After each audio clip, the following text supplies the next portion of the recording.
Hello friends, எல்லாருக்கும் வணக்கம். இந்த வீடியோவில் நம்ம என்ன பார்க்குறோம்னா, லட்சக்கணக்கான மத்திய அரசு ஊழியர்களுக்கு 18 மாத நிலுவைத் தொகை விரைவில். மத்திய அரசின் இன்ப அதிர்ச்சி. வாங்க டீட்டெயில்ஸாக பார்க்கலாம். லட்சக்கணக்கான அரசு ஊழியர்களுக்கு மத்திய அரசு மகிழ்ச்சியான செய்தியை தரப்போகிறது.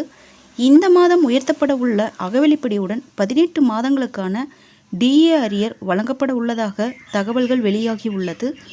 இதற்கான தொகையை மத்திய அரசு ஒதுக்க உள்ளதாகவும் மத்திய அரசு வட்டாரங்கள் தெரிவிக்கின்றன. மத்திய அரசு ஊழியர்களுக்கு இந்த ஆண்டு டிஏ உயர்வு 4% செய்யப்பட உள்ளதாக அறிவிக்கப்பட்டுள்ளதால் தற்போது 46% உள்ள டிஏ 50% உயரப்போகிறது. இந்த டிஏ உயர்வு என்பது ஜூலை மாதம் வரும் என்கிறார்கள். அதேபோல் டிஏ அறிவிப்பின் போது 18 மாத நிலுவை அரியர் தொகையையும் வழங்கப்பட வாய்ப்பு உள்ளதாம்.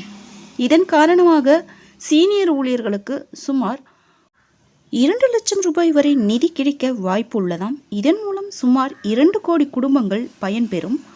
புதிய பென்ஷன் திட்டத்தில் மாற்றங்கள் ஏற்படும் வாய்ப்பு உள்ளது.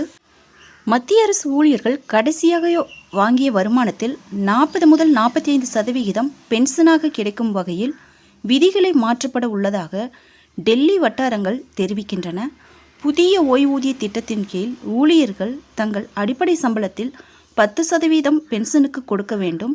அத்துடன் சம்பளத்தில் 14% அரசு பங்களிக்க வேண்டும். இறுதியில் அந்த முதலீட்டு கார்ப்ஸின் சந்தை வருவாயை பொறுத்தது கடைசி கட்ட பென்ஷன் தீர்மானிக்கப்படுகிறது.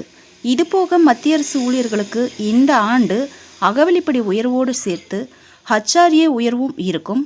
மத்திய அரசில் பணிபுரியும் எல்லா பிரிவிற்கும் தலா 3% ஹச்ஆர்ஏ உயர்வு இருக்கும் என்று எதிர்பார்க்கப்படுகிறது.